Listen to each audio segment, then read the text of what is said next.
Let's about the new show Adolescence on Netflix, which has been taking the internet by storm and has quickly become the #1 show on Netflix. This show was created and written by Jack Thorne and Stephen Graham, directed by Phil Barattini, and I will tell you, Owen Cooper is coming for that Emmy for sure. This show basically revolves around an English town in which a murder has happened of a young girl, and Jamie Miller is the suspect of this girl, Katie Leonard. So this is one of those shows that I didn't know about initially. Like, I didn't know when it came out, right? And I started to see more and more people talk about it, especially people I really value their opinion. And I was just like, you know what? I think we got to get into the show. I took it upon myself to watch the 4 episodes, and I watched about 2 a day, finished it in 2 days, and I was just mind blown. This show is incredibly done. Everybody involved in this show does an impeccable job. And it is one of those shows that truly broke my heart and made me worried for the future of the children, because it really highlights a lot of things that are wrong in our society. And throughout the 4 episodes, it takes you through the psyche of everybody who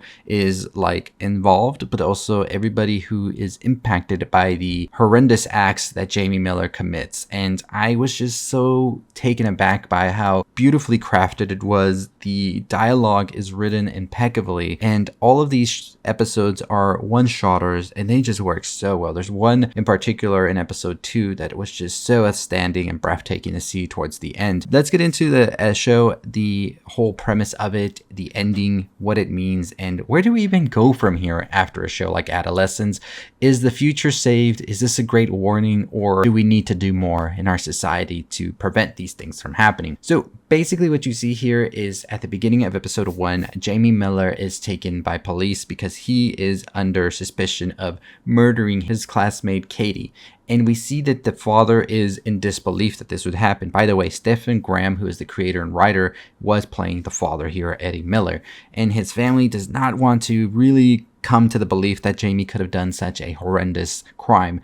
But we slowly see as the episode sort of evolves and it opens up even more. And by the end of episode 1, no doubt about it, Jamie Miller killed Katie. And we see it in the CCTV footage. His dad sees it as well, and he's in complete shock. And when Jamie tries to go towards him for comfort, he sort of like repels back from Jamie because he is so disturbed that his son would do something like this. So the show quickly doesn't become a whodunit, it becomes a why did he do it? And I thought that that was brilliantly done. There is no twist, there is no turns. It is just understanding now, and how do we prevent this in the future? And episode 2 revolves around that. Does the why really matter? Does the weapon matter? We know he did it. We're looking for a weapon. We're looking for a reason. But what does that matter when he's already done it? And is the answer to the why gonna be as simple as blah, blah, blah? Or is there more to it, some crescendo, a web of sorts that led us all into this moment? That's a thing that Bascom has to deal with, who is one of the agents there, and also Misha Frank, which I thought was such a great dialogue between the two, especially when she tells him that most of the time people don't care about the victim. They just care about the perpetrator and sort of talking more about the crime in the case. And we see that true crime has gone to a record high popularity. We get all of these documentaries on these killers, and we get to see their faces everywhere, and the victims are just there, the victims' families and everybody involved, to really feel that pain over and over. For what do we gain out of learning these things? Because we still see it happening, and we see it sort of be a glorification to those killers, and it's honestly sickening. But by the end of episode 2, we see that Bascom realizes that this sort of like thing that had been building for Jamie and Katie started online through Instagram, through what some may call bullying. But does that really equate what Jamie did? It doesn't. What Jamie did was horrendous. Bascom's son Adam reveals that Katie had been sort of calling Jamie an incel for the way he acts, and that caused a sort of bullying against Jamie as well. So Bascom sees that his son as well is being bullied by some of the kids there, and so what he tries to do is he tries to sort of like be there for Adam. He tries to showcase that he is going to be there as a shoulder for him to lean on, as he's been working long hours, he's been neglectful of Adam, and he wants to show him like, I can be there for you. You don't have to fall down this path that Jamie did as well. And I thought that that was such a great and brilliant way to end episode 2, we also do find out that Ryan, one of Jamie's friends, was the one that provided the knife that Jamie used to kill Katie in the CCTV footage. So episode 3 picks up months after the murder happened, where we see psychologist Brioni trying to understand why Jamie did what he did. They've had several sessions up until this point, and we find out from Jamie that he had been pursuing Katie after she had a topless photo of her leak, and that led to a lot of people sort of like mocking Katie and feeling some type of way about her. And in his words, she was weak and perfect to target to try and get her to go out with him and things like that. And when that didn't work, that's what angered Jamie, and that's when he decided to do what he did. And of course, as Brioni says, that is no justification to do what you did. That is a horrific crime you committed just because she, in your mind, was weak in all of this and you couldn't like pick her up and all of this doesn't give you the right to snuff the life out of someone.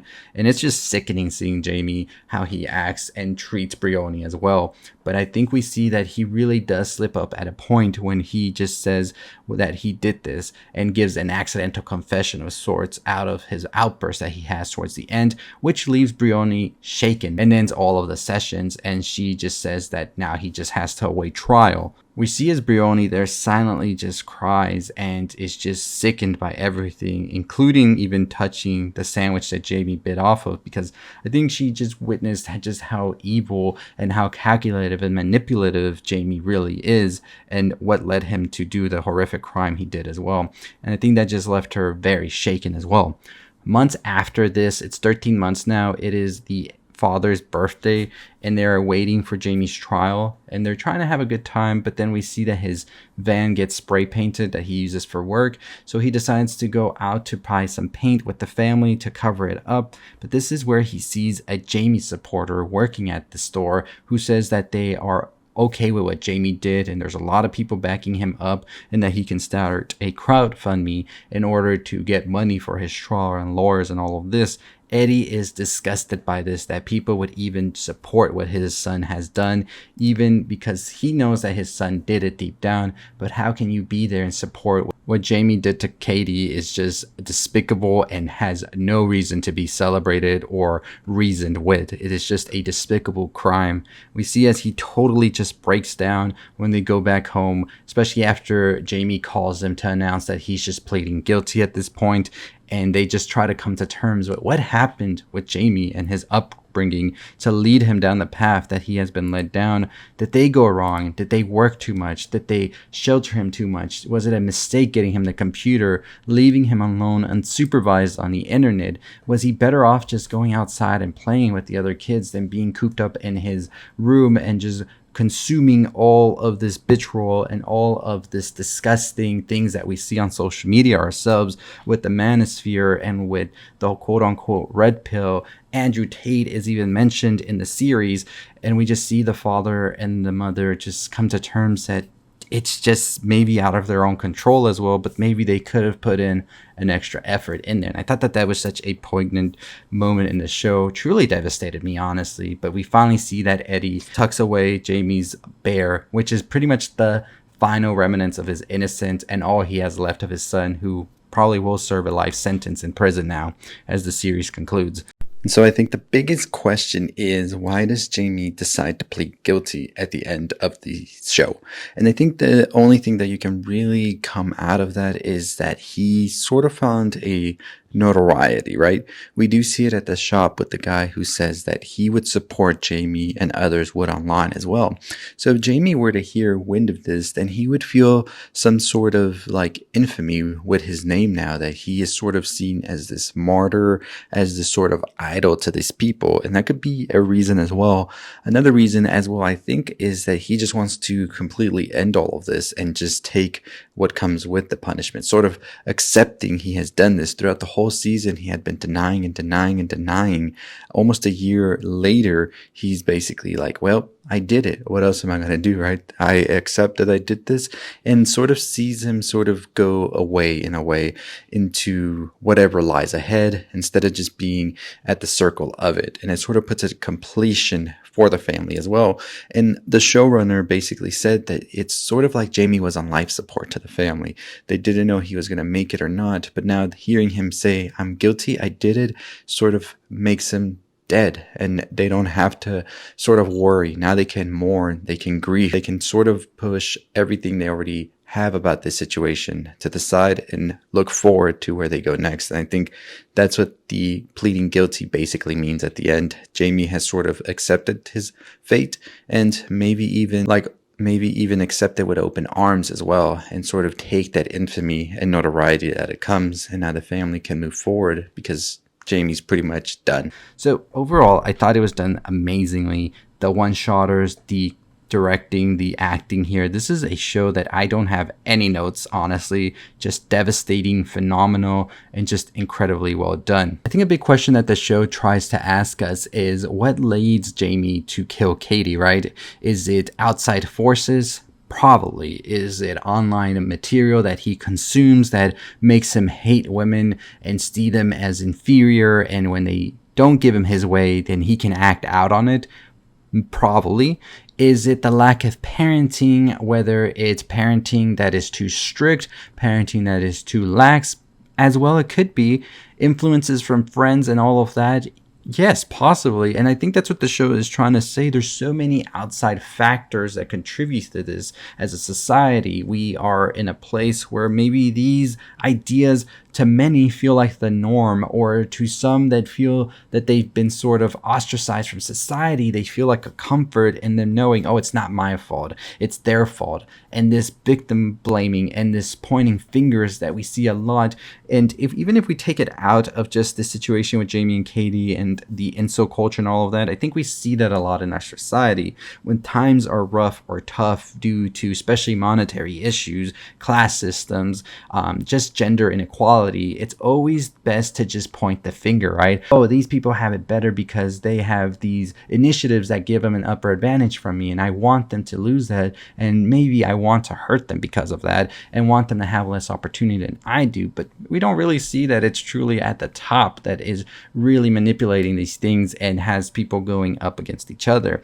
And so in Jamie's situation, he felt that Katie owed him. I'm looking at you desirably and all of this, and I want you, and nobody else wants you. Like, they're all judging you because of your topless photo and things like that. You're at your lowest, so you should just take what you get, right? I'm the one paying attention. And when Katie didn't give that to Jamie, it infuriated him because he had been consuming this sort of media that tells them and reinforces that idea that they owe you something, and if they don't give it to you, you better take it. And that's what Jamie really felt throughout the whole season, as he explained that she didn't reciprocate back what he was trying to give her. In his mind was sort of like a favor, a gift of sorts. And Jamie just got consumed by this sort of rage that is fed to so many young people online by all of these like content creators that are just there to stoke the flames without a care, without any responsibility for what they're doing. And most of the time, do they themselves even believe this, or do they know it gets them clicks and views and money because of AdSense and whatever sponsorships, and they just don't care? It's an irresponsible thing, honestly, that we see a lot of these creators in this so-called manosphere do. And it's not just that, right? We see it in other sectors as well, but in the show, they're focusing in on this manosphere of sorts. And I think it is crucial for, as a society, for as people who are here to sort of see the future of the world and things like that, to call it out, which the show does do, and to say, this is wrong, and this is why it's wrong, and this is the consequences, and this is what it leads to, and the ultimate trickle domino effect that it causes. And I think the show does it brilliantly.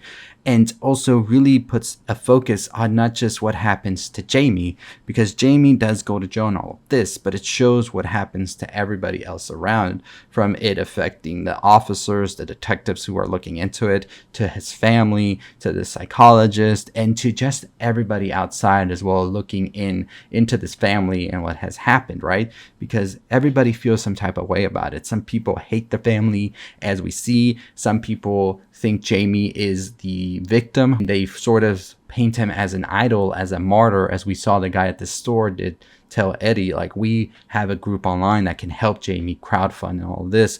And we see quickly Eddie dismisses this because why would he want these people on his side? And I think it's just a great show that really does hone in on the fact that sometimes these outside influences and these things on the internet are not good. They really do lead to these kids or these young people really losing grip with reality and values and things like that. And I think it's just amazingly done. And it just leads to a larger conversation that I don't think I can sum up in less than 20 minutes, but I don't want to make this video super long.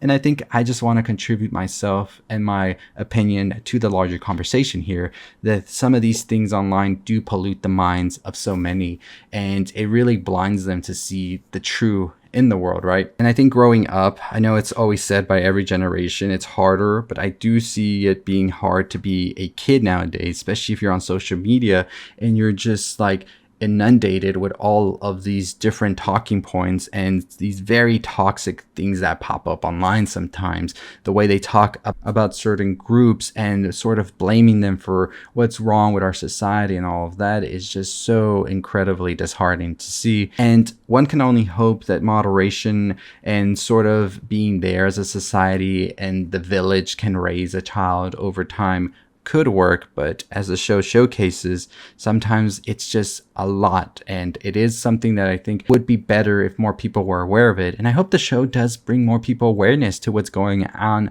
the internet and make sure that your children or whoever it is isn't being consumed by this and sort of being infiltrated in a way in their mind to believe these things that are so ridiculous. And I think the show hopefully does raise that awareness, especially becoming #1. I did read that they would want to show some of these things to like university schools and things like that, which I think makes sense.